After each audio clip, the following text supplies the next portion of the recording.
en honor a quienes están esperando desde hace un rato y a quienes se conectaron temprano, me parece que empecemos. Darles la bienvenida y agradecerles el interés en participar. Esta es la tercera capacitación de esta semana. Tuvimos el día lunes la primera dirigida puntual y específicamente a médicos y médicas. Tuvimos una el día miércoles dirigida específicamente a médicos del sector privado y hoy para todo el equipo de salud, con el objetivo de reforzar algunos conceptos vinculados a la vigilancia epidemiológica, pero no desde un punto de vista teórico, conceptual, sino desde un punto de vista netamente práctico de lo que nos pasa día a día en nuestros lugares de trabajo. Tenemos compañeras y compañeros de diferentes lugares, no solo de la zona sanitaria 2, de diferentes especialidades, con diferentes actividades dentro de las instituciones de salud, así que nos pone muy contento y también nos termina resultando un desafío. Por ahí, antes de iniciar la capacitación en sí, les voy a plantear un poco la dinámica. El objetivo es que haya un tiempo de exposición y de explicación de los conceptos, pero que también podamos interactuar y enriquecernos de las opiniones y de las experiencias de cada uno de nosotros. Les vamos a pedir que mantengan los micrófonos silenciados para evitar accidentes o ruidos, pero les vamos a dar la opción de opinar solicitando la palabra, levantando la mano. Para eso les voy a mostrar cómo hacerlo. Bien. Si ustedes ven su Zoom, ¿sí? En la parte de abajo aparece en esta barra de controles. En esta barra de controles, ustedes lo que pueden hacer es seleccionar aquí, donde dice participantes, y les va a aparecer esta barra al costado. Abajo dice invitar, la posibilidad de quedar en silencio, que ustedes ya lo están, y en este botoncito de acá se despliegan más opciones. Cuando ustedes despliegan más opciones clicando ahí, lo que les va a aparecer es esta barrita donde dice levantar la mano. Bien, esperen que borro todo. Acá donde dice levantar la mano, y va a aparecer el simbolito de una manito en el listado de participantes. De esa forma vamos a ir dando la palabra para que sea un poco más ordenado y menos caótico. También va a estar disponible el chat para que puedan escribir todas las dudas o comentarios que vayan surgiendo. Le voy a pedir a Carlos Cuarín, el jefe de la zona sanitaria 2, que nos dé unas palabras de bienvenida y luego iniciaremos la actividad en sí misma. No, bueno, buenos días a todos, bienvenidos. Vamos a hacerla corta para que no nos gane el tiempo y obviamente agradecerles justamente el tiempo que van a dedicar a esto, justamente aprovechando de que sea útil. Visualizamos, como decía, hacíamos un comentario ya en los videos anteriores, algún tipo de déficit e inconveniente que tenemos en todos lados en referencia a estas situaciones que se plantean, básicamente a cómo abordar un caso, cómo encuadrarlo, cómo definirlo. Así que es básicamente la idea repasar todo esto, actualizarnos un poco, teniendo en cuenta que también es muy dinámico todo esto. Así que bueno, esperando que sea realmente útil y provechoso, le damos para adelante y obviamente una vez más agradecerle a Marco y a Claudia, por supuesto, por la gestión de todo esto, que son los principales hacedores de esto. Bueno, muchas gracias, Carlos. Claudia, te damos todo el tiempo, todo el aire para vos. Bueno, muchas gracias Marco, muchas gracias Carlos y muchas gracias a todos los que se anotaron y quieren participar de esta capacitación. Es una situación distinta. Este año muchos o casi todos descubrimos lo que son estas nuevas tecnologías que existen y la verdad que son útiles para usar justamente cuando no tenemos otra posibilidad.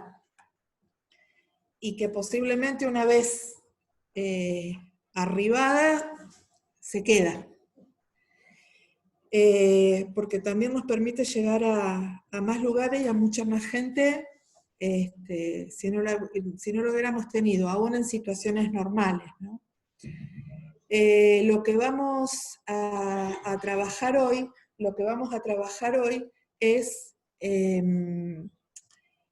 cómo abordamos a un paciente con patología respiratoria en los lugares de trabajo, ya sea que se comuniquen por las formas en las que se comunica la gente. Y si ustedes me permiten, ahora vamos a empezar a compartir una pantalla.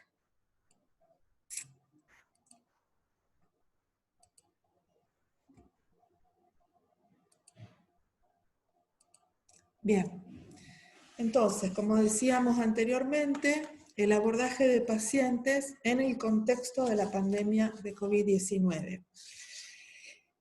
Este año irrumpió un nuevo virus. Este nuevo virus es un virus pandémico, o sea, ha producido y está produciendo infección con distintos grados de compromiso a la salud de millones y millones y millones de personas en todo el mundo. Esto es lo que constituye básicamente una pandemia. Cualquier situación pandémica plantea desafíos en las instituciones de salud, sobre todo en la reorganización. Ya nos pasó en el año 2009 con la pandemia del virus de influenza A H1N1, pero esta situación es particular, ¿no? Entonces, este virus pandémico lo que hace es hacer que los hospitales tengan que reorganizarse pensando en que no pueden dejar de hacer sus tareas habituales, como son los controles de embarazada, los controles de niños sanos, las prácticas preventivas, atender las urgencias y las emergencias no relacionadas necesariamente con la pandemia, accidentes de tránsito, infartos, ACV, apendicitis. Pero, asimismo, es muy importante poder prepararse para afrontar esta situación que son extraordinarias. Si un hospital no está preparado para eso, rápidamente se ve comprometido su funcionamiento en todo sentido.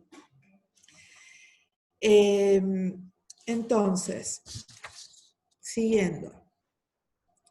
¿Qué característica tiene este nuevo virus? Este nuevo virus, que es un coronavirus, pero no es un coronavirus como los otros que andaban circulando, sino que este es un nuevo coronavirus, es de transmisión respiratoria, es fácil de contagiar. Lo que sí se observa es que hay un periodo presintomático en cual las personas que tienen la infección aún no presentan síntomas, entre 48 a 72 horas con asintomáticos, o sea, sin síntomas o con síntomas realmente muy leves que la persona no los percibe o no los toma en cuenta. No tenemos vacunas, hay un montón en desarrollo, pero no hay vacunas, pero que además, y de hecho se observa, hay riesgo de complicaciones y muerte en población vulnerable. Esto obliga a que básicamente se tengan que tomar distintos tipos de medidas para disminuir el riesgo de entrar en contacto con ese virus. Y básicamente esas barreras que hay que poner, por lo menos desde las instituciones de salud, son lo que constituyen los famosos planes de contingencia.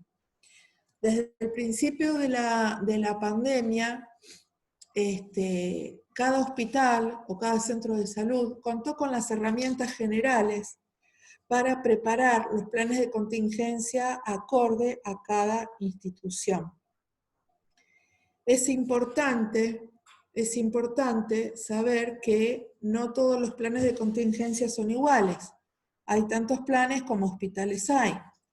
Porque una de las cuestiones a tener en cuenta en los planes de contingencia es cómo está distribuido el espacio y con qué personal cuenta. Pero hay una cuestión que es básica a absolutamente todos los planes de contingencia. ¿Cuáles son las premisas, cuáles son los objetivos o las cuestiones básicas a trabajar?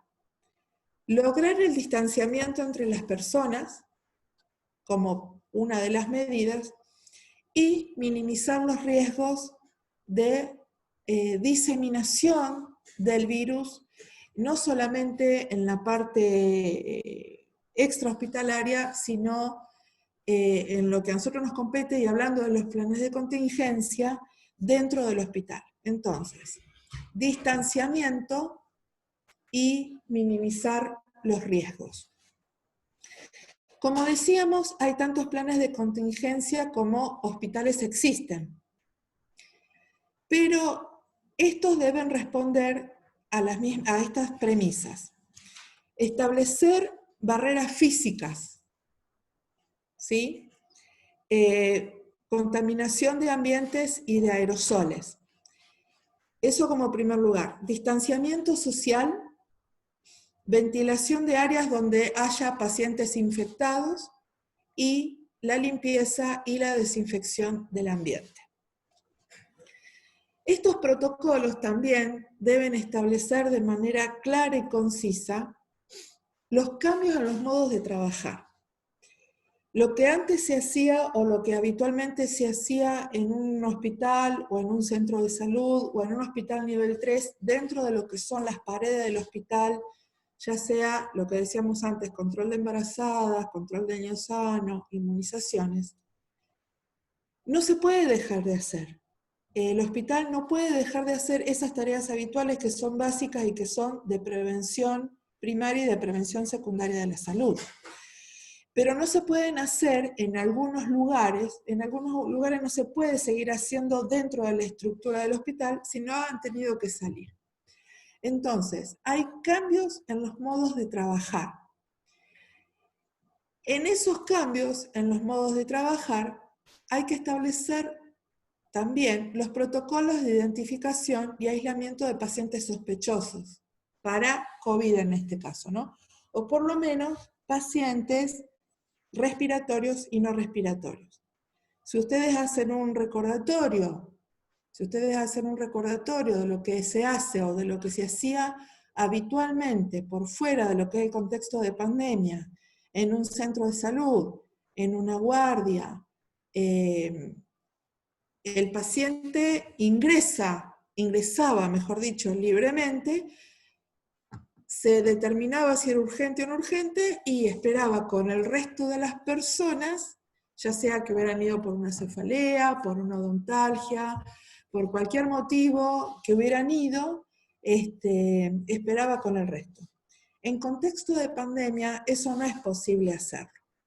Y hay que identificar y aislar rápidamente a las personas que cumplan con los criterios de caso sospechoso, para poder proceder rápidamente al aislamiento, avisar a la parte asistencial y priorizar la atención. Y estos protocolos, que por otro lado tienen que ser escritos y tienen que ser claros y tienen que estar a disposición y fácilmente accesibles al personal, no solamente eso, sino que también hay que capacitar al personal para que se pueda desarrollar sin problemas y de manera lo más posible aceitada el desarrollo de ese protocolo cuando sea necesario. Otra de las cuestiones a tener en cuenta, que si no es posible, o si necesariamente como nos pasa en los hospitales, que llega a la persona muchas veces, el uso apropiado y pertinente de los equipos de protección personal según las áreas de trabajo. Por ejemplo, estamos hablando de lugares, áreas administrativas, hay que poner determinadas barreras, como puede ser una mampara. Pero esto hablando en cuestiones generales, y esto tiene que estar claramente explicitado en los protocolos de atención. Ni hablar, y respecto a lo que habíamos hablado previamente, es haber ya determinado dentro de las posibilidades de cada institución espacios diferenciados de atención y circulación para respiratorios y no respiratorios.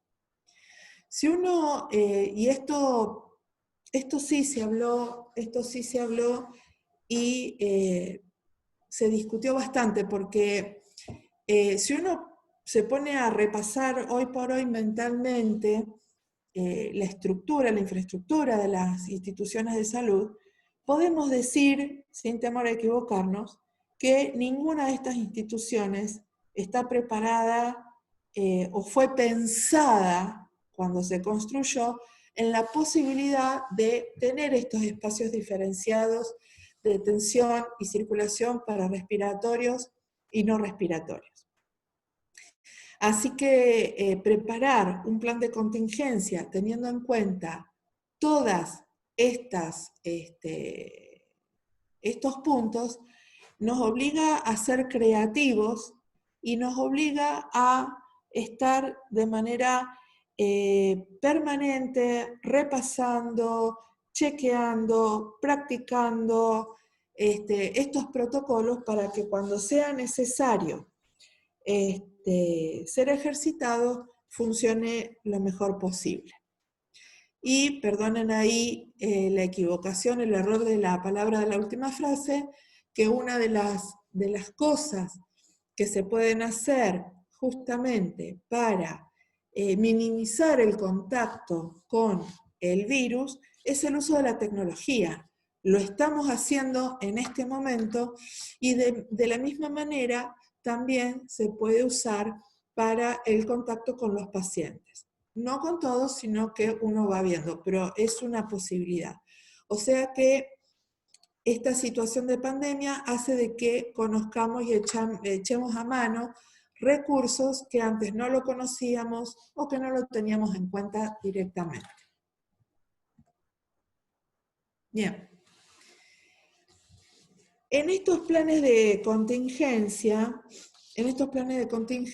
también tiene que estar explicitado el establecimiento de un sistema de alerta para detectar rápidamente a quienes cumplen con los criterios de definición de casos sospechosos. ¿Por qué? Hay motivos y siempre teniendo en cuenta las premisas que dijimos al principio. Este es un paciente que merece y requiere una atención adecuada de acuerdo a la complejidad que presente al momento de la consulta, pero por el otro lado también necesitamos minimizar los riesgos de diseminación del virus. Y esto es muy importante y en alguna oportunidad a algunos compañeros de un hospital se lo decimos. Ninguno de estos pacientes cuando consulta primero sabe si porta o no el virus y por el otro lado ningún paciente, en el caso de que concurra al hospital, ningún paciente lleva un cartel en la frente diciendo de que tiene, por lo menos que es una persona que cumple con los criterios de caso sospechoso de COVID. El paciente no lo sabe. Los que tenemos que poder hacer esa diferenciación somos el personal de salud. ¿Qué herramientas tenemos para eso? La definición de caso sospechoso. La definición de caso sospechoso es lo que nos da el marco para pensar si esa persona cumple con los criterios o no los cumple. ¿Y qué estrategias utilizamos desde los efectores de salud? Tenemos distintas estrategias. Por un lado, y principalmente en esto que estamos hablando y después vamos a explayarnos un poco más en lo que es la vigilancia clínico-laboratorial tradicional y en la vigilancia centinela.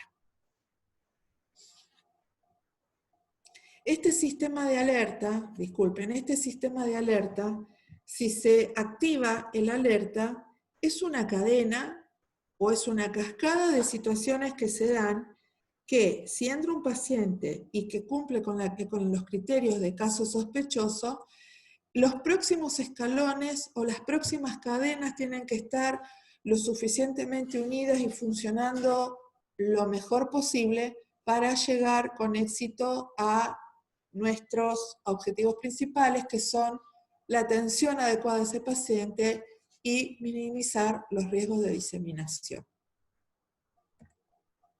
Entonces, primero vamos a empezar con cosas muy generales de qué es y qué utilidad tiene la vigilancia epidemiológica. La vigilancia epidemiológica es una serie de actividades que se llevan habitualmente a cabo en salud pública, lo que no quita que también es obligación de las personas o de los colegas o de las instituciones que desarrollan su trabajo asistencial en el subsector privado.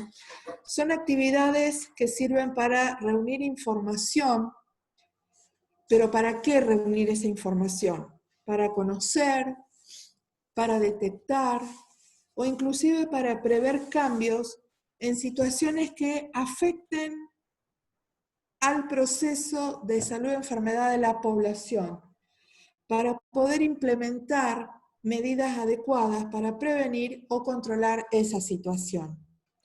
Por lo tanto, una de las actividades primordiales que se desarrolla, y esto no queda en una definición teórica, porque son actividades habituales que se realizan y que realizamos día a día en los efectores de salud, aunque no le pongamos ese nombre. Gracias, Gabriel, me trajo un poquito de agua. No, muchas gracias. En cuanto, digamos, la vigilancia epidemiológica es una información que tiene un objetivo. Esa información es para estar atentos, para estar justamente vigilando que si se presenta una situación de salud que puede afectar a la población o si hay cambios en algunos motivos de consulta o en algún tipo de situaciones, se pueda accionar rápidamente para poder bloquear o minimizar los riesgos que esa población presente. Por lo tanto, es una visión sobre una comunidad y no sobre un individuo. Ahora bien, ¿qué es un caso sospechoso? ¿Qué es un caso sospechoso? Por ahí la palabra al principio, la palabra sospechoso, al principio y para el que no esté trabajando siempre en esto, puede resultar una palabra peyorativa o que no sería la adecuada, pero es la única que a nosotros nos permite pensar que esa persona puede llegar a tener o no esa enfermedad. Entonces, un caso sospechoso, en líneas generales, es un síndrome clínico que es compatible con lo que se ha descrito de determinada enfermedad. Síndrome, para las personas que están participando de esta capacitación y que no son enfermeros, ni médicos, ni agentes sanitarios, un síndrome es un conjunto de síntomas, o sea, cosas que siente la persona, o cosas o signos, que son cosas objetivables. Por ejemplo, la fiebre, la sudoración. O sea, hay cosas que son propias que siente la persona y otros que no solamente las siente, sino que se pueden objetivar. Entonces, un caso sospechoso es un síndrome clínico compatible con una descripción de una determinada enfermedad. Y en este caso estamos hablando de la definición del caso sospechoso de COVID-19. Esta definición de caso sospechoso es muy dinámica, es muy amplia y va cambiando permanentemente.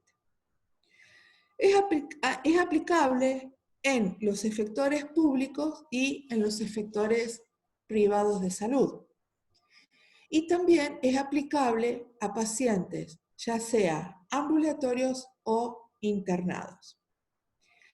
Hay un link que es el de la provincia, donde habla de recomendaciones para equipos de salud, en la parte de definición, para que después ustedes ingresen y detenidamente la lean y la discutan. Pero acá hice como una especie de resumen porque es bastante más amplia. De a poco se fueron sumando criterios. El criterio 1 habla de febrícula, porque estamos hablando de fiebre y febrícula, en realidad con una temperatura igual a mayor a 37,5, que presente síntomas como tos, como dolor de garganta, como disnea, pero es muy importante el tema de los antecedentes epidemiológicos, ya sea que haya estado en contacto con un caso confirmado de COVID. Muchas veces la gente lo sabe o muchas veces la gente no lo sabe. Antecedentes de viaje en el exterior o áreas de circulación, o que haya estado o que haya vuelto del exterior o de área de circulación viral comunitaria durante los últimos 14 días.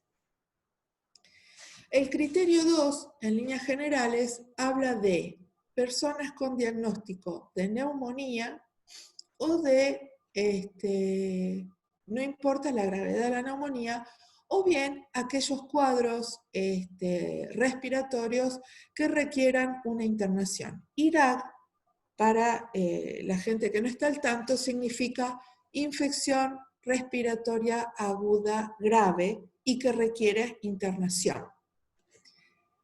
El criterio 3 de la definición de caso sospechoso de COVID-19 es anosmia o disgeusia. La anosmia es un síntoma, o sea, es algo que siente la persona en la cual pierde la capacidad de distinguir aromas u olores.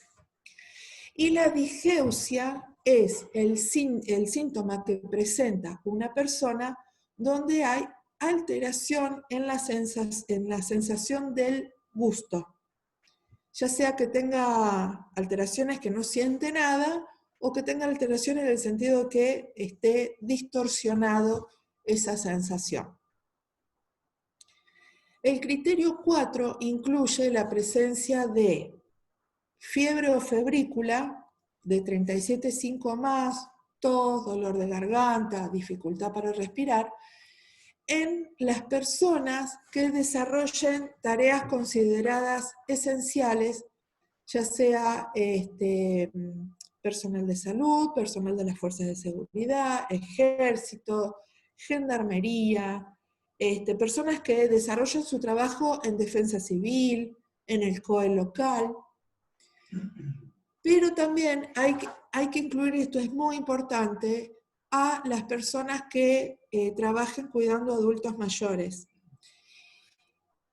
Hay una realidad, no todas las personas presentan fiebre o febrícula, pero sí, estas personas, su ocupación habitual se desarrolla en estas tareas consideradas esenciales y adultos mayores. Si esos síntomas persisten, no tienen fiebre, pero si persisten durante por lo menos 3 días, ¿sí? Esa persona se considera caso sospechoso y debe ser abordada como corresponde. O sea, aislamiento, hisopado y repito, aislamiento hasta tanto se tengan los resultados.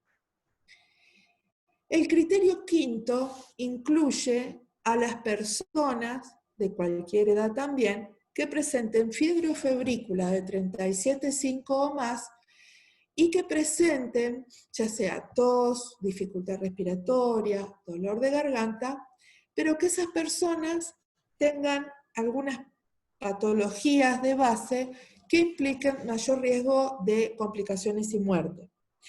Y acá entran las personas que tienen patologías oncológicas, personas que presenten patologías, digamos, que no estén compensadas, o también que estén compensadas porque son de cuidado, como son los diabéticos tipo 1, tipo 2, las personas que están en tratamiento inmunosupresor, puede ser una artritis reumatoidea que esté en tratamiento con corticoides, o personas que hayan también tenido, por ejemplo, trasplantes de órganos. Bueno, estas personas, si tienen cualquiera de estos síntomas, también hay que pensarlos como casos sospechosos. Y el último criterio que se agregó es un síndrome inflamatorio multisistémico que no es común, pero se ha visto en personas, estamos hablando de personas hasta 21 años, que se han visto como consecuencia de una reacción inflamatoria, sobre todo de los vasos sanguíneos, se ha visto, como reacción a la infección por el SARS-CoV-2. No es lo más común, pero se ha observado. Y no se ha podido atribuir esa reacción inflamatoria multisistémica por otras bacterias, como puede ser un estáfilo o un estreptococo. Bien, esa es la definición de caso sospechoso de COVID-19, pero sería importante que una vez, mientras se vaya desarrollando todo esto, y para que estén actualizados, porque esto se va modificando a veces rápidamente, para que sepan que existe y que está accesible esa definición de caso, por lo tanto, poder gestionar la actualización desde los niveles locales, desde la página web. En la página web, esa que les decía antes, hay muchísimo material totalmente accesible a cualquier persona, porque inclusive está, digamos, no es que hace falta ninguna clave para ingresar a eso, para poder estar leyendo, actualizándose, trabajando con los equipos de salud. Bien. Por otro lado, y sobre todo teniendo en cuenta en la estación del año en que nos encuentra la pandemia, primero otoño y ahora invierno, ¿y qué invierno? Tenemos un montón de pacientes que presentan patología respiratoria, pero que no cumplen con ninguno de los criterios. Entonces, un modo de ampliar esas actividades de vigilancia que dijimos previamente es establecer un sistema de vigilancia centinela en aquellas personas, como dije, de que no cumplen con la definición de caso sospechoso, pero que a nosotros nos va a permitir, como equipo de salud, como institución, y viendo qué es lo que pasa en nuestras comunidades, nos permite ver qué es lo que está pasando, qué es lo que está circulando. Es una definición de caso muy sensible, muy abarcativa, que se aplica solamente a pacientes ambulatorios. Cuando digo más sensible, más abarcativa, es porque inclusive podemos decir que, por ejemplo, y esto todos los efectores oportunamente recibieron el documento con las definiciones de caso centinela. Estamos hablando de una persona que puede tener febrícula o fiebre o no, una persona que puede tener mialgia, que es el dolor muscular, una persona que puede tener odinofagia, que es el dolor de garganta, una persona que puede tener cefalea, que es el dolor de cabeza, o sea, es mucho más amplia y si ustedes observan, se puede pensar que es un resfrío común o una gripe. Pero a nosotros como que nos permite llenar esos huecos y nos permite incluir a mucho más personas que no cumplen con ninguno de los criterios de caso sospechoso de COVID. ¿Y qué nos permite esto? Primero, tener como amplificada la vigilancia. Tenemos un ojo sobre los pacientes que sí cumplen los criterios de caso sospechoso para COVID, pero también nos permite estar observando qué otras cosas pueden estar pasando en la comunidad en cuanto a virus que estén circulando. Por ejemplo, obviamente que esto nos permite, y nos ha permitido, y ahora les voy a comentar, nos ha permitido distinguir o hallar o detectar a personas que fueron diagnosticadas con infección por este virus que es el SARS-CoV-2, que es el que produce la enfermedad por coronavirus.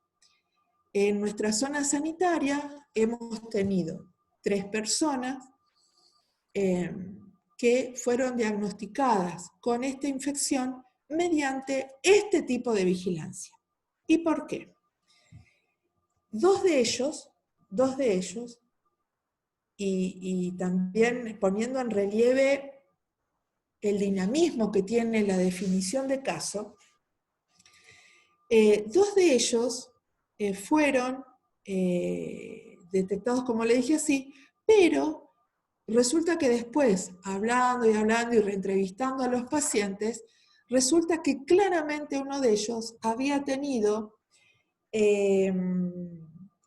no residencia, sino una estadía por muy poquitos días, por 2 o 3 días, en un lugar que una semana después fue declarado como de circulación viral comunitaria, como es el conglomerado de Neuquén, Plotier y Centenario. Entonces, cuando esta persona presentó fiebre y mialgias y tos, pero lo único que teníamos era que había estado en Neuquén y en Plotier unos días antes, pero dentro de la definición de caso, este paciente no tenía un criterio claro, no tenía un criterio de caso sospechoso. Pero se lo hisopó y se lo estudió como vigilancia centinela, y resultó ser que tenía una infección por este virus. Eso permitió aislar al paciente con su grupo conviviente, y posteriormente, bueno, en su grupo conviviente hubo otra persona que se infectó. Pero como les digo, como la definición de caso sospechoso de COVID es muy dinámica, lo que nos permite esta definición de caso centinela es abarcar a esa otra gente que no entra dentro de lo que es el marco de esa otra definición de caso sospechoso de COVID-19. Después tuvimos otro caso en otra localidad en el que la persona definía, y eso tampoco todavía estaba incluido, decía que no sentía los aromas desde hacía 2 o 3 días.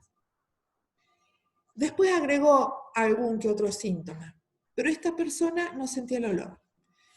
Bueno, se la hisopó y no tenía ningún nexo claro. Se la hisopó, resultó ser positivo. Posteriormente, y toda su familia también después tuvo la infección por el virus, posteriormente, y continuándose con la investigación epidemiológica, resultó que esta persona y su familia había tenido contacto con un caso confirmado en esa localidad. Pero inicialmente no habíamos, pero siempre fue un diagnóstico retrospectivo. Se la diagnosticó y se la detectó mediante vigilancia centinela. Por eso es pero muy importante el tema de la entrevista al paciente, porque en realidad muchas veces la única diferencia entre un paciente que cumple con la definición de caso sospechoso de COVID y una persona que tiene o es abordada mediante un estudio de vigilancia centinela, muchas veces lo único que tiene de diferencia es la información que nos pueda brindar esa persona para ver si la encasillamos en un grupo o en el otro. Por eso es muy importante las preguntas que se les debe hacer a esa persona y la entrevista, ya sea telefónica o personalmente, si la persona concurre al centro de salud, está basado en la definición de caso sospechoso. Esa valoración inicial se llama triage. La palabra triage tiene un origen francés, donde significa, digamos, una cuestión de ordenamiento. Y básicamente para triage para nosotros es una selección y clasificación del paciente basado en las necesidades de tratamiento que tiene y de los recursos que se disponen. ¿Por qué hacer triage? Hay que gestionar un riesgo clínico. ¿Y para qué? Por lo mismo que decíamos previamente, para optimizar y para brindarle a esa persona el tratamiento que requiere, pero por el otro lado para garantizar la seguridad de las personas usuarias del hospital o del centro de salud y también para los que trabajamos en ese lugar. Y una vez hecho, digamos, haciendo esa valoración inicial, uno puede orientar al paciente hacia qué circuito nosotros, de atención diferenciada, nosotros usamos, qué camino usamos con ese paciente para que tenga su atención que se merece y para no afectar o disminuir los riesgos de infección de otro grupo de usuarios o de personas. Y estamos hablando de esa valoración inicial. Esa valoración inicial a nosotros nos permite identificar al caso sospechoso, aislar a ese caso sospechoso rápidamente, más allá de que el paciente haya entrado. Nosotros podemos tener dentro de nuestro plan de contingencia perfectamente el camino que el paciente puede decir que debe hacer, y resulta que después el paciente entra por donde entra. Nosotros tenemos que tener previsto esas otras situaciones. Pero esa valoración inicial sirve para identificar, aislar al paciente e informar rápidamente a quienes hacen la parte asistencial para que ese paciente tenga atención prioritaria. Como decíamos antes, primer contacto del paciente con el sistema de salud puede que sea telefónicamente o presencial, y de ahí puede el paciente ir cuando se presenta al centro de salud del hospital, puede ser por ventanilla de turno o por gestión de pacientes, o bien directamente por la urgencia. Y ya sea que esta persona se comunique telefónicamente o que por otro lado se presente al hospital o al centro de salud, hay que hacer una valoración especial y las respuestas tienen que ser las adecuadas y específicas a cada paciente. Entonces, como dije, las preguntas están basadas en la definición de caso sospechoso. Por lo tanto, por eso es tan importante estar actualizados. Y quien haga, o quienes sean las personas que hagan este triage, deben estar con el mecanismo muy aceitado y tienen que estar muy practicado en ese efector de salud para que al momento en que el paciente se presente y resulta ser que sea caso sospechoso, el abordaje sea lo más aceitado posible y que tenga, digamos, que sea fácil ejecutarlo o que haya la menor dificultad posible al momento de ejecutar ese camino que tiene que seguir el paciente. Entonces, ¿tuvo fiebre? ¿Tuvo febrícula? Supongamos que el paciente dice que sí. Ajá. ¿Y tiene dolor de garganta? ¿Tiene fiebre? Sí. Ajá. ¿Y de hace cuánto tiempo? Bueno, pensemos en la definición de caso sospechoso. ¿Le cuesta respirar? ¿Tiene dificultad respiratoria? ¿Sí o no? ¿Huele bien? ¿Siente bien los sabores? ¿Sí o no? Sí. Bueno, ajá. ¿Y hace cuánto que empezó? Esto es lo mismo que con el tos, dolor de garganta y sin fiebre. Si la persona se presenta así, hay que esperar 72 horas antes de hisoparlo o de asumirlo definitivamente como caso sospechoso. Entonces, ¿qué tiempo de evolución tiene? ¿Hace cuánto que siente eso? Ajá. ¿En qué trabaja? ¿Cuál es su ocupación habitual? ¿Viajó? Sí, viajé. ¿A dónde? Está. Todos los lugares que están en la definición de caso sospechoso. Entonces, si el paciente responde bien a alguna de estas preguntas, hay que orientar al paciente y dar aviso de manera con la mayor premura posible al sector que tiene que hacer la parte asistencial, como dije antes. Entonces, ahora, Marco, viene la parte de la cuestión un poco más práctica. Bien. Bueno, antes de pasar a eso, ¿hay alguien que quisiera hacer alguna pregunta, alguna consulta, algún comentario en relación a todo lo que ha venido charlando Claudia? En el chat no hemos recibido nada por escrito hasta el momento y tampoco vemos ninguna manito levantada en el listado de participantes. Así que bueno, vamos a pasar al siguiente punto que tiene que ver con el pretest. Ustedes cuando se inscribieron vieron una serie de preguntas, una serie de casos, todos reales, que lo que justamente buscaban era hacernos reflexionar sobre nuestro accionar cotidiano y que la idea es que podamos entre todos desmenuzar ahora. Así que vamos a compartir esas presentaciones. Vamos 2 segunditos, que ahí está. Así dejo el chat visible. Y si hay alguna duda o algo, lo pueden escribir ahí sin problema. El primer caso era una mujer de 35 años, oriunda de su localidad, es decir, Zapala, Loncopué, Baja del Agrio, Utarranquil, donde ustedes se encuentren, que consulta con fiebre de 38.2 grados, tos seca, odinofagia, o sea, dolor de garganta, de 48 horas de evolución. Y cuando la revisamos tenía las fauces congestivas con el resto del examen normal, o sea, la garganta roja.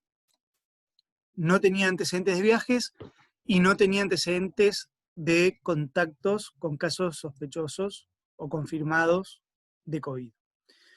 Entonces, de ustedes, el 65% contestó que la paciente era una paciente que entraba con los criterios de vigilancia centinela o de caso centinela.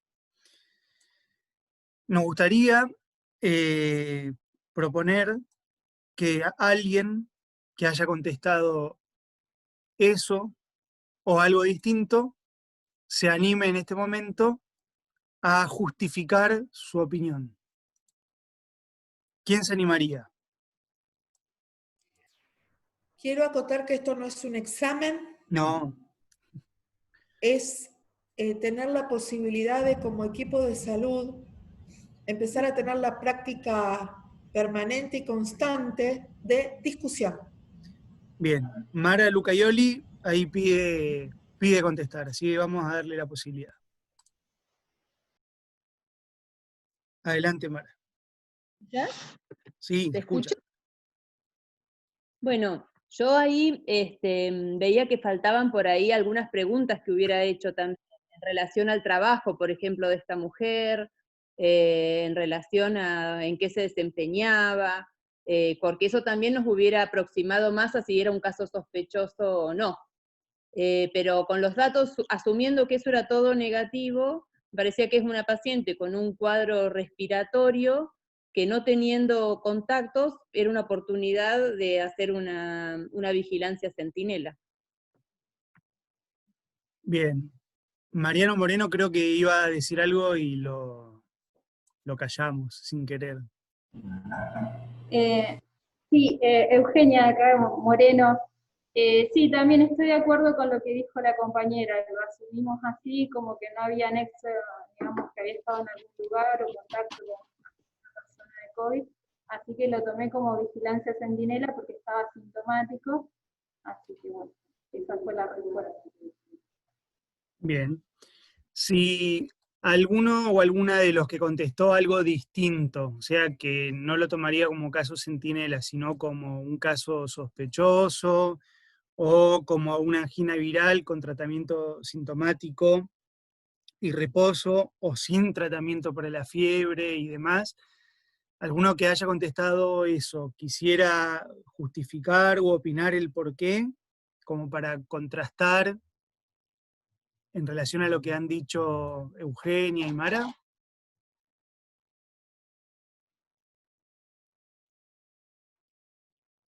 Bueno, no es problema, no es necesario. Efectivamente, esta pregunta tenía como respuesta correcta la de vigilancia centinela, la que contestó la mayoría, ¿sí? Hay que tener en cuenta que tiene un cuadro tipo angina, que está con fiebre, pero que no tiene un nexo epidemiológico, es decir, no estuvo en un lugar de circulación viral comunitaria, ni estuvo en contacto con personas que sean casos de COVID. Por otro lado, la pregunta que hacía Mara, o que le gustaría hacerle a la paciente, es a qué se dedica.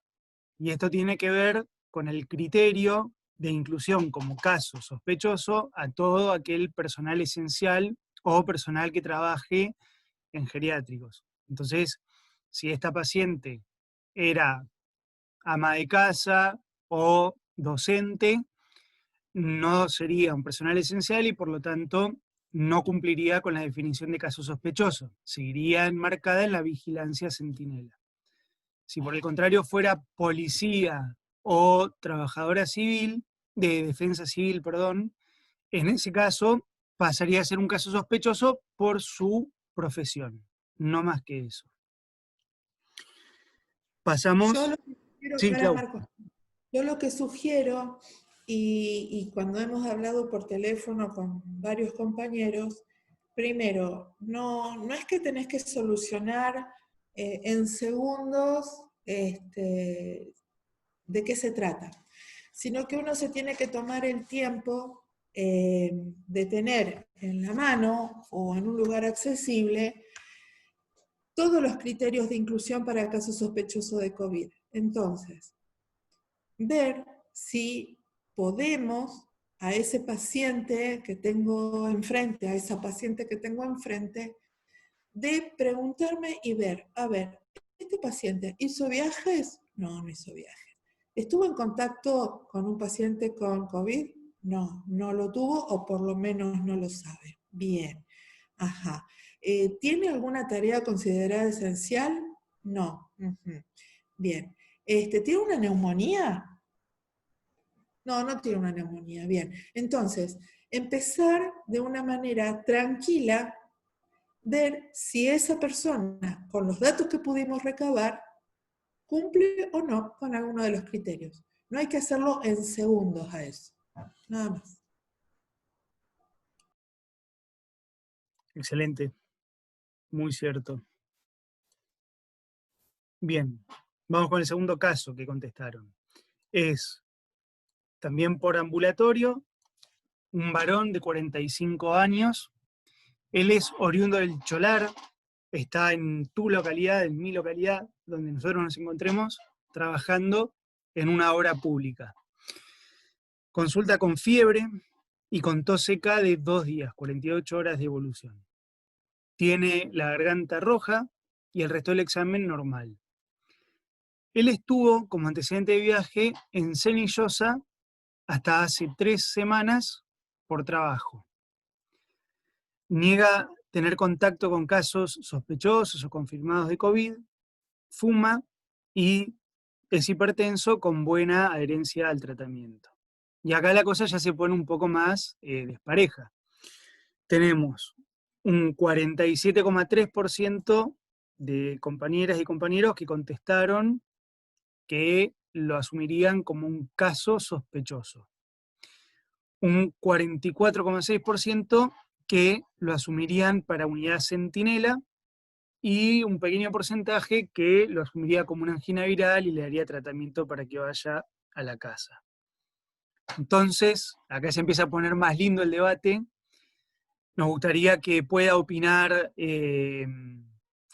alguien que defienda la postura de caso sospechoso y alguien que defienda la postura de vigilancia centinela. ¿Quién se anima? ¿O quiénes? Digo lo que contesté de Moreno, Euge. Dale. Yo puse centinela. Bien. A pesar de que, digamos, él es de Cenillosa, sí le preguntaría, porque viene de toda esa zona de Neuquén, Plotier, Centenario, que por ahí son lugares cercanos, si bien no hay circulación comunitaria en Cenillosa, le preguntaría si pasó por esos lugares, pero no cumple bien con el caso de sospechoso porque no hay nexo epidemiológico en el lugar de circulación comunitaria, digamos, de estos lugares, pero sí, si pasó por alguno de esos lugares, lo tomaría en cuenta. Bien. Como... Aluminé.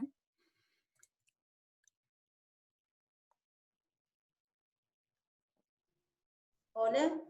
Hola, Moni. Yo también puse el caso Centinela, me parecía. Cenillosa no entra dentro del conglomerado Neuquén, Plotier, Centenario, que son lugares de circulación comunitaria. Así que yo lo asumí como un caso como Centinela, por esa situación.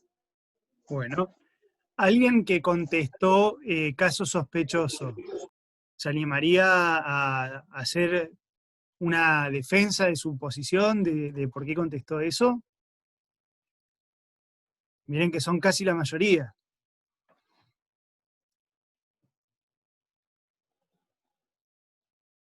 Bueno. Se borraron. Hola, Marcos. Sí. Lali. Sí, yo ahora no me acuerdo porque estuve un rato leyendo la pregunta, pero a mí lo que me hizo dudar es el tema de ser tabaquista e hipertensos como factores de riesgo. Ahí fue que me parece que los tomé en cuenta como casos sospechosos. Y también, bueno, esto de que venía de la zona de Cenillosa, pero bueno, 3 semanas superaría los 14 días. Por eso me parecía que era bastante compleja, pero bueno, como pensando si fuera sospechoso, tomé el tema de los factores de riesgo. Perfecto. Bueno, con esto tenemos por ahí para sacar un poquito de jugo. En primera instancia, empecemos por lo último. Los pacientes de alto riesgo son aquellos pacientes que tienen inmunocompromiso. Si ustedes se fijan en la definición, que está en la página que les dejó Claudia, en la definición de casos sospechosos incluye aquellos pacientes que toman inmunosupresores o que tienen algún tipo de inmunosupresión congénita o adquirida. La hipertensión en sí no es un factor de mal pronóstico. Por supuesto, las secuelas de la hipertensión, es decir, una insuficiencia cardíaca congestiva, el antecedente de enfermedad coronaria, esas situaciones se asocian a peor evolución, pero no la hipertensión, digamos, por sí misma. Y lo mismo, digamos, sucede con el tabaquismo. Por lo tanto, esas dos situaciones clínicas de este paciente no necesariamente lo ponen en categoría de una persona de riesgo como para ser incluida en casos sospechosos. Distinto si dijera que, como había dicho Claudia, por ejemplo, tiene artritis reumatoidea y toma un inmunosupresor o un inmunomodulador. Por otro lado está la cuestión del lugar de viaje. Por un lado está lo que dice Eugenia, o sea, Cenillosa no es incluido dentro de los lugares de libre circulación. Entonces, está bien que si hubiera venido de Cenillosa, no es, digamos, un lugar de circulación comunitaria, por lo tanto, no lo metería eso dentro de la definición de caso sospechoso por nexo epidemiológico. Pero supongamos algo, que este hombre en vez de venir de Cenillosa viene de Plotier, que hoy en día sí está considerado un lugar de libre circulación viral.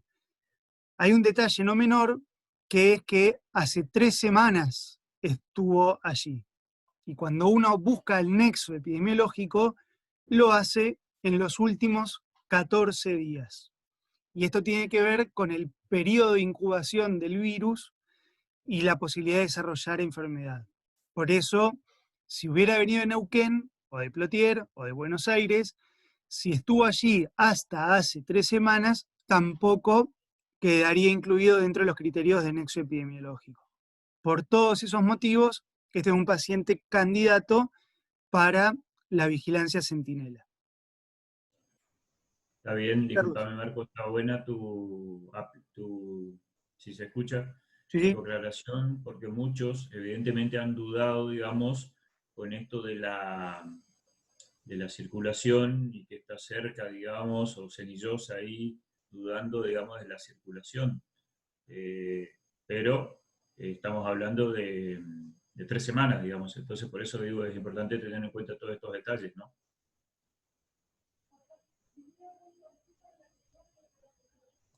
Excelente. Bueno, seguimos entonces, si no hay ninguna duda en relación. Marco, Sí, Marco. También por ahí quiero, digamos, alentar, animar que en otro contexto, en otro momento, uno lo hubiera podido pensar como una simple angina viral o indicarle antipiréticos, pauta de alarma.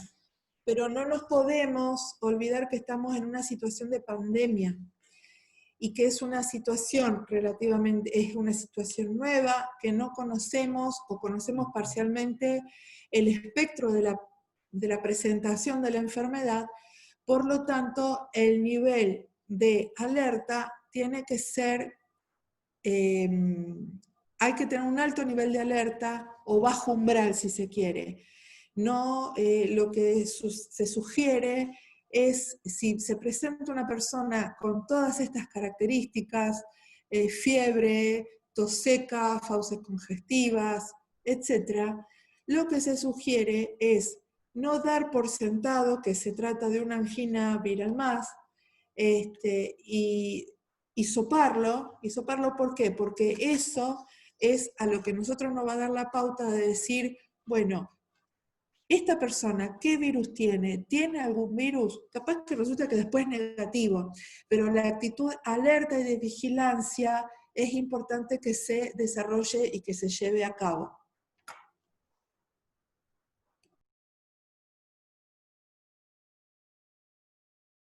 buenísimo el aporte. Pasemos al tercer caso. Entonces, consulta por ambulatorio, una mujer de 42 años de edad, oriunda de la localidad, con fiebre, malestar general y dolor en región lumbar con puño percusión derecha positiva. Estuvo en Plotier hace 4 días, pues fue a comprar mercadería para su comercio, niega contacto con casos sospechosos o confirmados de COVID-19. Ella es diabética, sin usar insulina, obesa mórbida. Usted sospecha que tiene una pielonefritis, o sea, una infección urinaria que compromete al riñón, y el laboratorio y el análisis de orina confirman esa sospecha que usted tiene. Entonces, le indica ciprofloxacina, 500 miligramos por boca cada 12 horas, que es un antibiótico, y la cita a las 48 horas para terminar de ver el análisis de orina y ver si el bicho que tiene sirve o no ese antibiótico. Pero hay algo que le queda dando vueltas. Entonces, la pregunta tiene que ver justamente con nuestra paciente, si la asumimos como caso sospechoso o no, si asumimos que es una paciente que podríamos tomar para vigilancia centinela o no, si no tomamos ninguna muestra hasta que pasen 72 horas, o no hacemos nada en relación a la vigilancia epidemiológica. La mitad de ustedes contestó que era una paciente a la cual debíamos incluir como caso sospechoso y tomarle la muestra para PCR. Y el resto opinó distinto. En su mayoría, 1/3 de todos ustedes contestó que le incluirían para vigilancia centinela. Entonces, nuevamente, les invitamos a que quien quiera hacer un comentario u opinar sobre su decisión sería de muchísima, muchísima ayuda e importancia. Mara nos aclara acá por el chat que en esta pregunta no queda claro que la paciente tiene que estar aislada por venir de un área de circulación viral comunitaria. O sea, la paciente viene de Plotier, por lo tanto, debe guardar aislamiento. Moreno.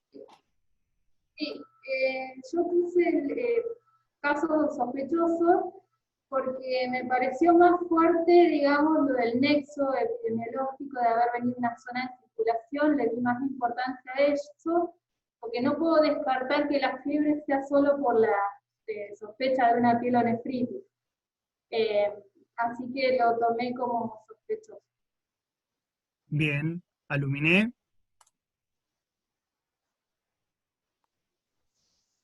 ¿Hola? Sí, ¿se escucha? Sí, perfecto.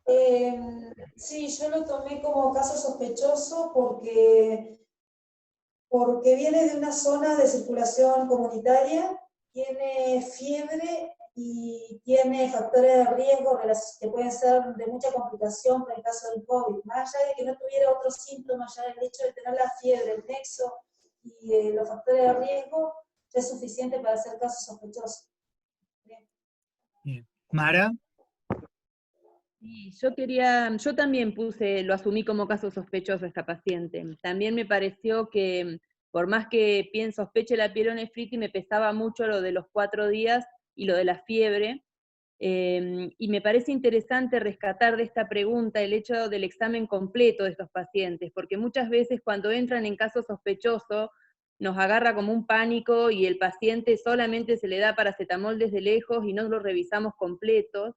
Y nos ha pasado, nosotros hacemos el seguimiento domiciliario de los sospechosos que hasta ahora no hemos tenido ningún positivo, pero que después descubrimos que tienen una infección odontógena o otra situación y que la venimos a detectar después de que dio negativo, o el paciente enojado nos dice, yo fui por dolor de panza, me dieron paracetamol y yo sigo vomitando, nadie me revisó porque soy policía y tenía fiebre, por ejemplo. Entonces me pareció interesante el hecho del examen completo y que por más que no detecte una posible infección urinaria, para mí esta paciente era una paciente que entraba igual en definición de sospechoso y lo hubiera hisopado. Pero rescato también lo del aislamiento completo. A mí no me gustaba en el otro que decía aislamiento hasta el resultado. Esta paciente no es para aislamiento hasta el resultado. Esta paciente está aislada porque viene de Plotier. Y puedo decidir que sea centinela o no, pero tiene que estar aislada igual, ¿no? Perfecto. Excelente. ¿Alguien gustaría opinar o compartir alguna idea más? Bien. Yo quiero escuchar la bajada del Agrioch. Están por ahí los chicos.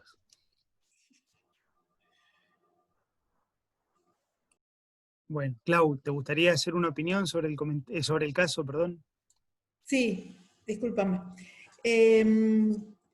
Acá hay algo importante, porque ha pasado no con una pielonefritis, posiblemente haya pasado con otro tipo de eventos urgentes. Por otro lado, digamos, como que no hay que irse de un extremo a otro. El hecho de tener un foco claro como tenía esta señora con su pielonefritis no significa, tal cual como dijo Mara, no significa que, digamos, de dejar de lado y obviar los antecedentes epidemiológicos, el síntoma de fiebre y cuándo había llegado de Plotier. Entonces, eso es por un lado. Pero por el otro lado, también, y esto es, digamos, la premisa de no irse para los extremos, que no toda persona, o sea, no todo es COVID tampoco. Por eso es muy importante recalcar también lo que dijo Mara, porque no atribuirle solo a una cosa los signos y síntomas que presente él o la paciente. Porque de repente vamos a estar pensando, no, usted no tiene síntomas respiratorios, febril o no febril, por lo tanto, espere. Y en ese esperar se pueden pasar muchas cosas. Entonces, la anamnesis al paciente y el examen físico hay que hacerlo. Eso nada más, digamos, ser criteriosos, aplicar, insisto, los criterios, pero de una manera inteligente y no irnos a los extremos de creer que no es, pero tampoco de que es, solo es. Eso nada más. Tal cual, por ahí como dato de color o aporte para reforzar lo que estamos charlando, hay un compañero que está en esta capacitación, que él es comisario de la Policía de Neuquén, no forma parte de salud, y justamente una de las cosas que visualiza desde su actividad esencial y desde su lugar de ciudadano es que ante esta posibilidad de que una persona sea un caso sospechoso, como dice Mara, hay una especie de miedo, de alejamiento, y no se termina de hacer una valoración completa. Entonces esto creo que nos compete a todas y a todos como trabajadores profesionales o no de la salud, en poder hacer una atención integral y una atención detallada de cada una de las personas, independientemente de su nexo epidemiológico, y de que haya una causa evidente de por qué esta señora, por ejemplo, podría estar presentando fiebre. Que tenga una pielonefritis no la excluye de estar también cursando una COVID-19, y tampoco, digamos, es la única causa por la cual podría estar haciendo fiebre. Entonces, pasamos al siguiente caso. Este caso es de un varón de 25 años de edad que consulta por ambulatorio, es oriundo de nuestra localidad, con fiebre, astenia, malestar general y tos seca de 18 horas de evolución. Presenta fauces congestivas con el resto del examen normal. Trabaja como policía en Centenario y volvió acá a nuestra localidad para poder descansar hace 4 días. No tuvo contactos con casos de COVID y es tabaquista.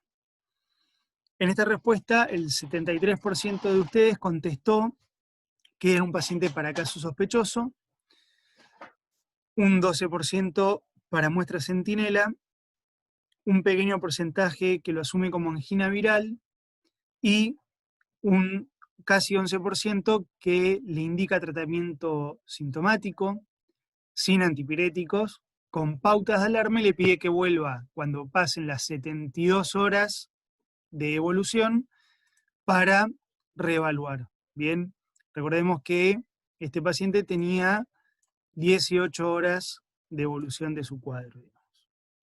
Entonces, aquí quizás la propuesta es, nuevamente, sin obligar a nadie, sino invitando a que participen, que nos cuente alguno de los que contestó dentro de este pequeño porcentaje de casi 11%, por qué contestó el tratamiento sintomático y que lo vuelvan a evaluar a las 72 horas de los síntomas.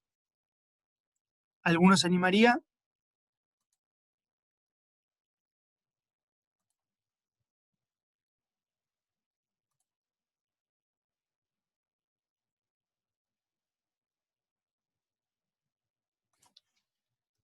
Bueno, alguno de los que lo incluyó dentro de Vigilancia Centinela, ¿se animaría a contarnos por qué lo asume como Vigilancia Centinela?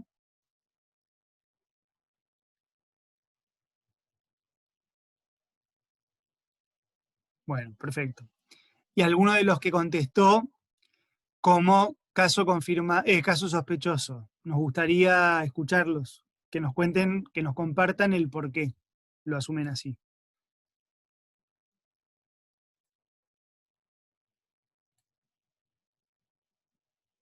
Cualquiera. Bueno, si no, yo les digo lo que pienso. No, yo no tengo manera para dejar que participe más gente por ahí, Marco. Dale, Mara, te dejamos. Por eso me estaba esperando. Me parece que este paciente es como por ahí el que todos nos gustaría que llegue tan clarito por ahí, ¿no? Porque por ahí tiene la temperatura, suma los otros síntomas, que esos son los que por ahí confunden en la definición con los 3 días. Cuando no hay fiebre, esperamos 3 días, con anosmia o con los síntomas sin fiebre.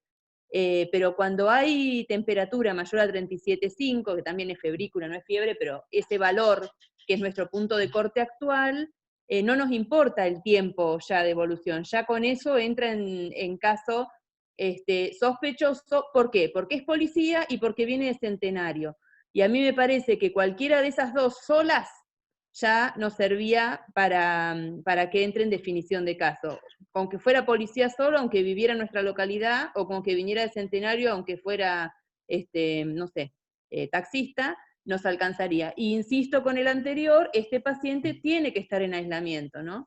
Yo estoy personalmente en centro de salud, y nosotros hacemos el triage telefónico porque por lo habitacional no podemos recibir estos pacientes en nuestro centro. Entonces preguntamos por teléfono, viene de alguna localidad, estuvo en alguna localidad, viajó, y a no lo hubiera podido atender en la salita, le tendría que haber dicho, vaya al hospital por la entrada de respiratorio.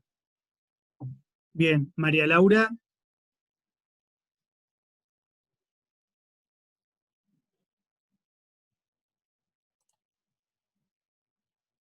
María Laura Monsalve.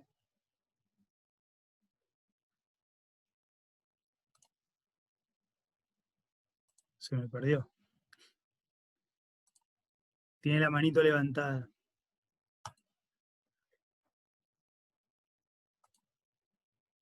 Tenés que habilitar tu micrófono, María Laura. Está bajada para Claudia. Bueno, bajada del área mientras. Hola, ¿qué tal? La duda era de esperar o no las 72 horas. En este caso, nosotros creemos que no es necesario esperar 72 horas, porque el paciente viene claramente, aunque venga sin fiebre, digamos. Si el paciente en este caso, pertenece a la fuerza de seguridad y está con síntomas, habría que hacerle igual el hisopado. Esa es nuestra postura, no sé si estamos equivocados. Omar, el tema ahí se plantea de la siguiente manera. Suponte que este señor es policía, viene de Centenario, pero tiene temperatura normal y tiene esos síntomas de 18 horas de evolución. En la definición de caso sospechoso dice que si el paciente, aunque sea personal con tareas consideradas esenciales y tiene el antecedente epidemiológico de venir de Centenario, pero no tiene fiebre, hay que seguir la evolución, más allá de que tiene que estar aislado por el tema de venir de ese lugar, tiene que transcurrir, si no tiene fiebre, tiene que transcurrir 72 horas de evolución y digamos, con la persistencia de esos síntomas previo al hisopado.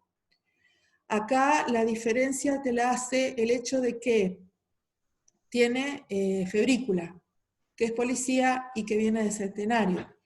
Pero supongamos, y vuelvo con el ejemplo anterior, supongamos que quitamos la febrícula, pero es policía, viene de Centenario, hace 4 días que está acá, y se presenta con tos, malestar general y astenia de 18 horas de evolución, deberemos indicarle que siga con el aislamiento, que se controle la temperatura, que no tome antipiréticos justamente, y que si, digamos, decirle que si transcurre 72 horas con persistencia de esos síntomas, nosotros estar en comunicación con él porque está aislado y ahí recién hisoparlo. No sé si se entendió, Omar. Es importantísimo aclarar esto de que la obtención de la muestra, el momento en el cual la tomamos, tiene que ser lo más sensible y específico posible. Entonces, cuando hablamos de si tiene fiebre, no importa si son 72 horas o menos de los síntomas, es porque se ha visto que ante la presencia de fiebre hay en general, mayor carga viral y mayor probabilidad de detectarlo. Y que aquellos pacientes que no hacen fiebre pueden tardar un poco más de tiempo en tener una prueba positiva. Y de allí que se espera las 72 horas de síntomas en caso de que no haya fiebre. Supongamos que consulta con 18 horas de síntomas, sin fiebre, pero que a las 36 horas hace fiebre, bueno, en ese momento podemos pasar a hisoparlo o podemos esperar que pasen las 72 horas tranquilo. En todos los casos es un punto clave el aislamiento, independientemente de que esta persona viene de un lugar de libre circulación y por lo tanto debe estar aislada. Acá yo les resalté esto de que viene hace 4 días, porque podría haber sido hace 1, es lo mismo, o hace 16, 17, y entonces ya se nos va de la definición de 14 días de haber estado en un lugar de libre circulación. Pero sigue siendo policía, sigue siendo trabajador esencial, y por lo tanto la conducta de asumirlo como caso sospechoso sigue siendo la misma. Carlos. No, de rescatar justamente esto que decías, porque si no claramente puede caer en el digamos, falso negativo por no ser el momento más oportuno de la toma de muestras, justamente. Aluminé. Hola. Sí, Mónica. Sí, por ahí como por sugerencia, ¿no? Me parece que por ahí si nos limitamos a responder específicamente el caso, de tantas declaraciones que se están haciendo, de que si viniera más de 14 días, menos de 14 días, si viene de una zona o no viene de una zona, si es trabajador esencial o no es trabajador esencial, me parece que se está confundiendo más. Por ahí me parece como sugerencia, digo, porque estaba escuchando y me pareciera que confundiera más cuando uno trata de definir un caso. En este caso digo, ¿no? Nada más que eso, una sugerencia. Sí, lo que pasa que es justamente esas opciones que plantea Marco, por ejemplo, es justamente lo que en este caso es el 27%, en los otros era más, son justamente esas opciones o esas posibilidades las que originaron el error justamente. Por eso, ahí donde debemos interpretar adecuadamente, digamos. De acuerdo, igual. Sí, Marco, yo creo que entiendo lo que dice Mónica, pero me parece que el hecho de presentar distintos escenarios a partir de este ejemplo no es una intención, obviamente, el confundir, sino que crear una duda, justamente, crear una duda para discutirla y para ver si el paciente cumple con la definición de caso sospechoso o no. Y en eso, digamos, no va a ser tan claro ni tan de libro la presentación, se van a dar muchas circunstancias. Por eso es importante eso, ¿no? Sí. Claro, todas estas opciones que se comentan posteriormente al caso base, digamos, son las que se presentan, obviamente. Por eso también hay que, a su vez, sirve para hacer otro ejercicio sobre el caso originario, digamos. De acuerdo, igual me hago cargo de que a veces cuando queremos explicar confundimos más. Y para contestar concretamente lo de este caso, claramente es un caso sospechoso porque es un personal esencial, una persona que estuvo en lugar de libre circulación viral en los últimos 14 días y presenta fiebre y otros síntomas, por lo tanto, debe asumirse como un caso sospechoso, debe tomarse la muestra en este momento. Y, perdón, yo considero muy buenos los análisis y las reflexiones, y creo que están basadas en hechos y en cosas que ocurrieron. Cuantos más nos confundan en estos momentos, mejor, porque son situaciones sobre las que hay que reflexionar para que en el momento que haya que tomar decisiones, tomemos la más acertada, la que corresponda. Nos tenemos que poner en situación, hay que problematizar para poder resolver y que nos den una ayuda una capacitación. Me parece muy, muy bueno así. Bien, pasamos entonces al siguiente caso. Es una mujer de 38 años de edad, oriunda de su localidad, que consulta muy preocupada porque cuando preparó el café del desayuno se dio cuenta que no distinguía los olores. El examen físico era totalmente normal. Ella trabaja como playera en la estación de servicio, no tiene antecedentes de ningún viaje y niega haber tenido contacto con casos sospechosos confirmados. Está medicada con fenitoína, toma 100 miligramos cada 8 horas. Bien. Bien distribuida el porcentaje de respuestas, nos gustaría escucharlos, a ver qué opinan o qué contestarían.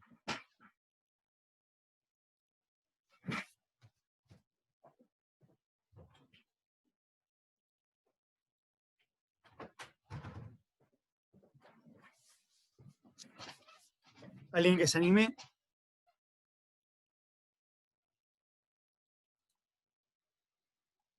Bien. Hay un detalle que dice Mara. Ah, dale Mara, comentalo, por favor. Sí, bueno, esta paciente, lo que me gustaría saber es si es de reciente comienzo la anosmia. Ella trabaja en una playera, en una estación de servicio, o sea que está expuesta a olores fuertes habitualmente. Habría que ver si tiene una alteración del olfato previa.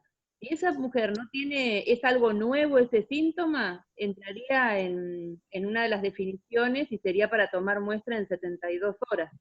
Eso si fuera una anosmia de reciente comienzo, que son de las definiciones que no están relacionadas con nexo epidemiológico, sería una paciente para tomarle muestra en 72 horas.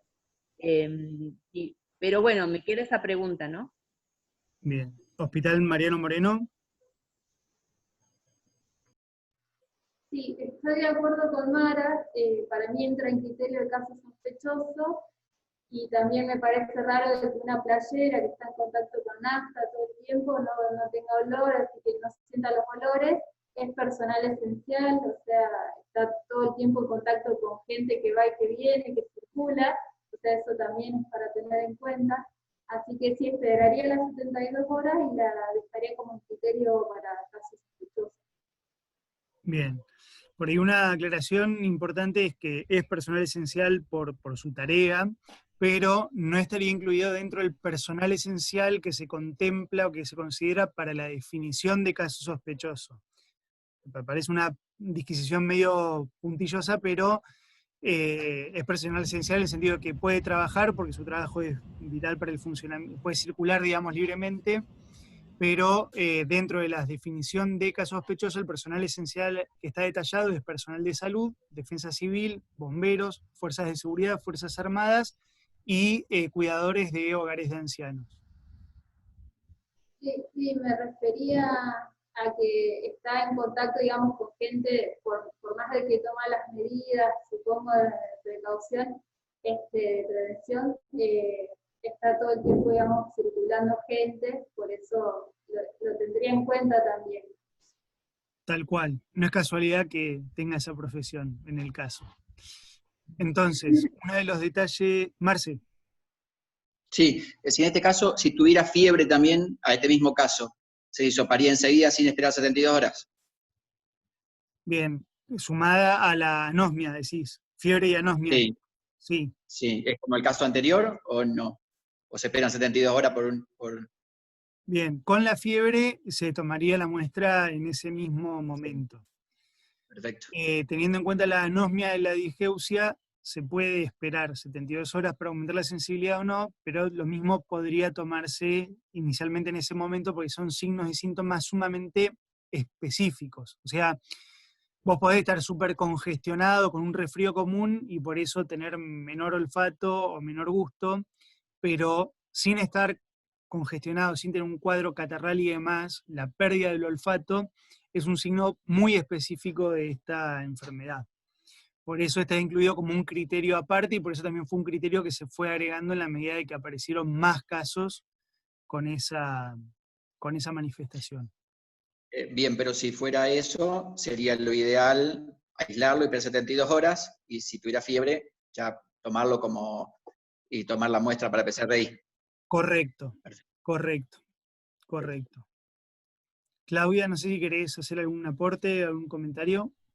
No, una situación que tuvimos con los primeros casos que tuvimos en nuestra zona sanitaria, era un hombre joven, sano, sin patología, contacto estrecho de un caso confirmado, que estaba asintomático al momento de la entrevista y como único antecedente, y que todavía no estaba incluido dentro de la definición de caso sospechoso, era que tenía anosmia, justamente.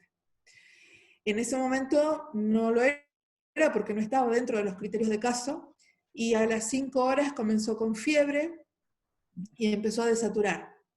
Internado con una neumonía con COVID-19. Así que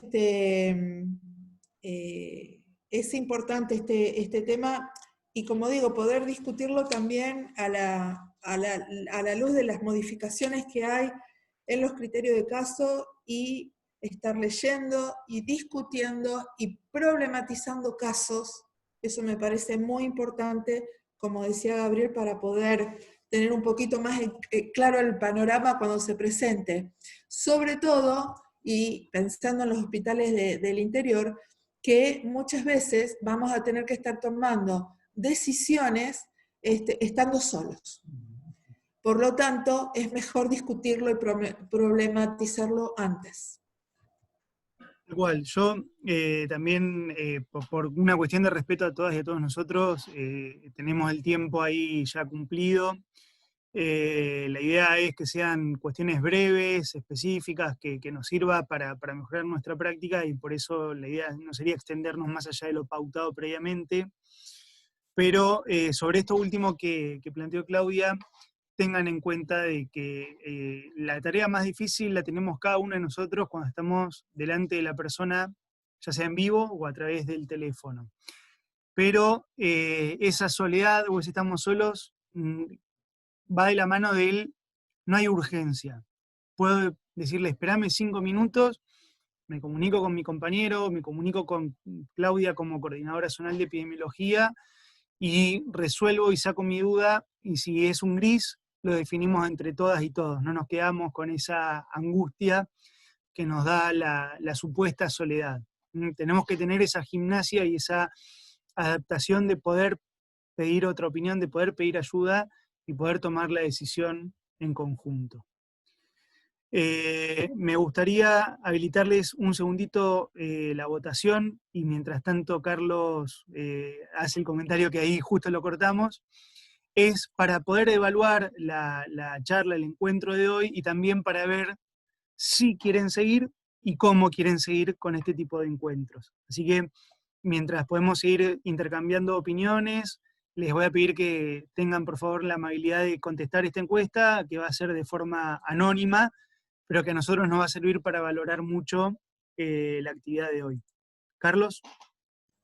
No, esto justamente que no hay que tener miedo a interconsultar, digamos, porque así las decisiones serían mejores, ¿no?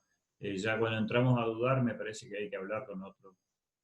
Podemos equivocarnos entre todos, que sería más atenuable, y no en soledad, como dijiste. La verdad que no hay que tener miedo, esto es nuevo, es dinámico, va cambiando cada rato.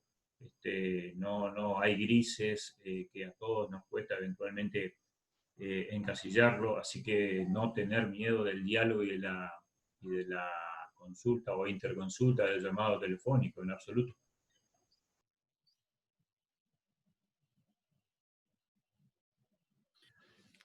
Tal cual. Si alguien además quiere opinar o agregar algo mientras van o vamos votando, tienen el micrófono abierto. Por favor, siéntanse libres de hacerlo.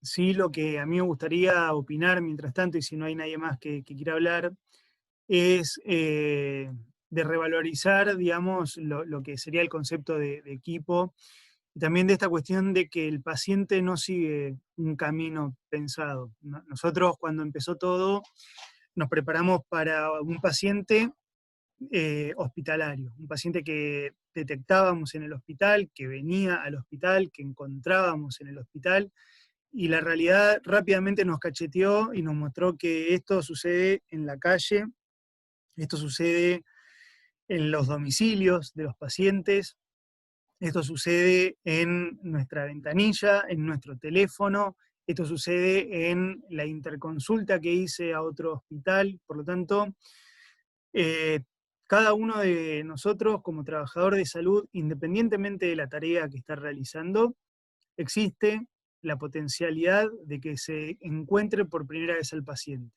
que el paciente venga a un turno de psicología y en ese momento aparece la cuestión de que está con tos y con fiebre, que se haga un llamado por teléfono para pedir un turno y tener que ver hacia dónde lo direcciono, hacia la parte respiratoria, no respiratoria, que venga la guardia, que venga ahora a la noche, a las 2 de la mañana, o que venga mañana en horario laboral. Cada uno de nosotros, con nuestra particularidad, con nuestra propia tarea, va a estar expuesto ante la eventualidad de decidir si esa persona que tengo delante mío puede ser o no un caso sospechoso, si tengo que estudiarlo o no para vigilancia centinela. Por lo tanto, nos parecía fundamental poder hacer algo abierto. Quizás algunas de las cuestiones que charlamos o que discutimos puedan ser muy específicas de la atención en sí misma, pero el objetivo de incluirnos a todas y a todos nosotros es este, que la persona no va a entrar por donde nosotros pensamos, sino por donde ella pueda.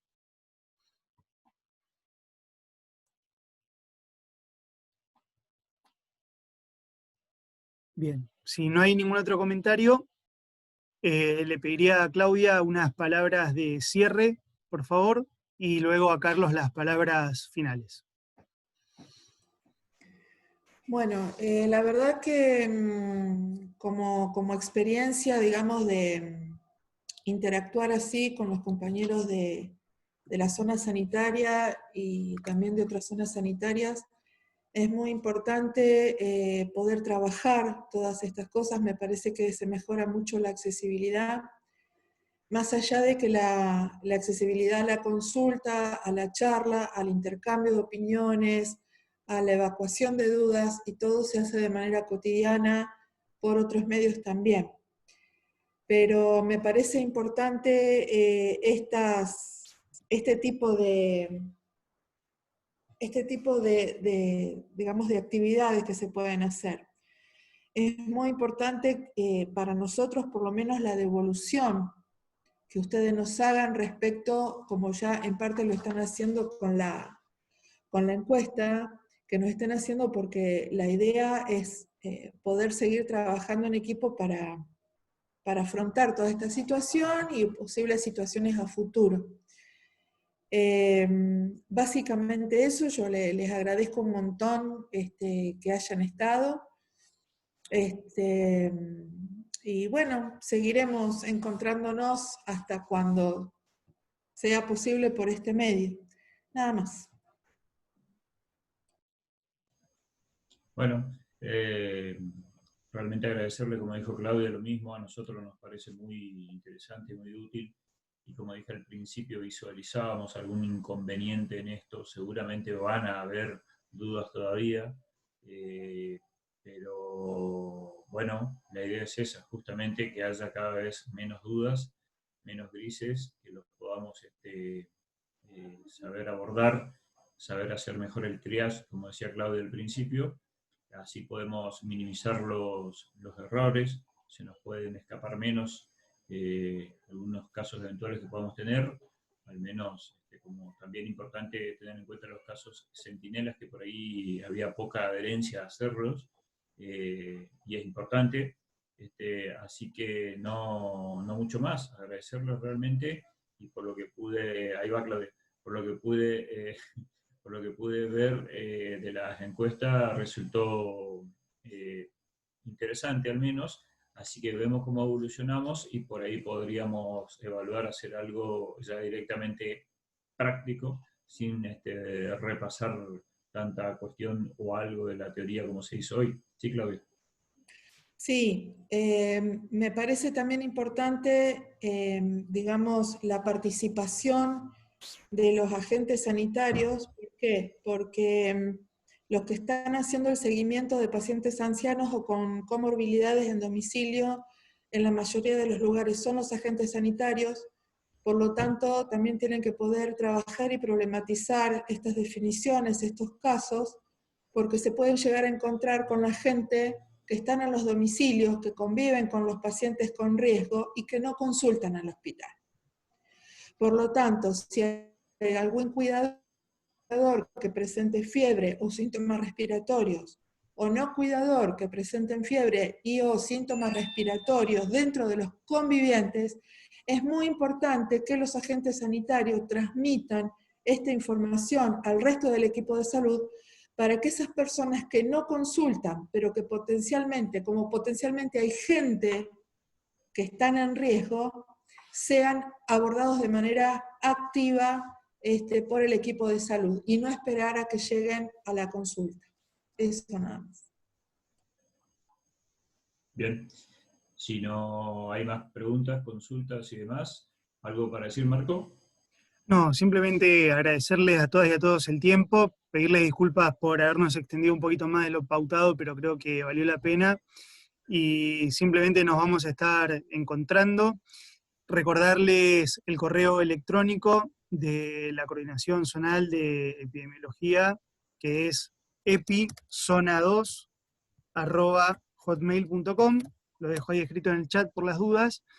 Y explicarle nuevamente lo de los certificados. Vienen desde Neuquén, así que eventualmente pueden tardar un tiempo más. La idea es que la semana que viene ya estén, se los estaremos enviando al correo electrónico, desde donde les mandamos el mismo link para conectarse hoy y el resto de la información.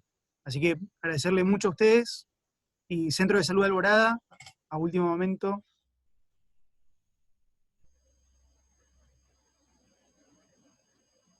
Centro de Salud Alborada. ¿O se olvidó la mano levantada? Bueno, nos comunicamos. No, Ahí está. perdón. Sí. Ahí está. No, agradecerles a ustedes por esta capacitación, que es la única forma por ahí que tenemos de escucharlos a todos en forma general. La verdad, bueno, el otro día también tuve la oportunidad de estar con los médicos compartiendo la de ellos, y son muy, muy ricas, y bueno, por ahí, como decía el doctor D'Angelo, genera cierto grado de confusión en algunos casos, pero bueno, de a poco, como decía Claudia en un principio, hay que estar muy aceitados, algo así usó ella, no me acuerdo el término, pero bueno, la persona que se encarga del triage por teléfono tiene que estar muy atenta, y así todos nosotros también. Así que bueno, nada, eso, agradecida con esta capacitación. A ustedes por el tiempo. Bueno, Bien. muchas gracias a todas y a todos, y estamos en contacto. Hasta luego. Gracias. Gracias, hasta luego.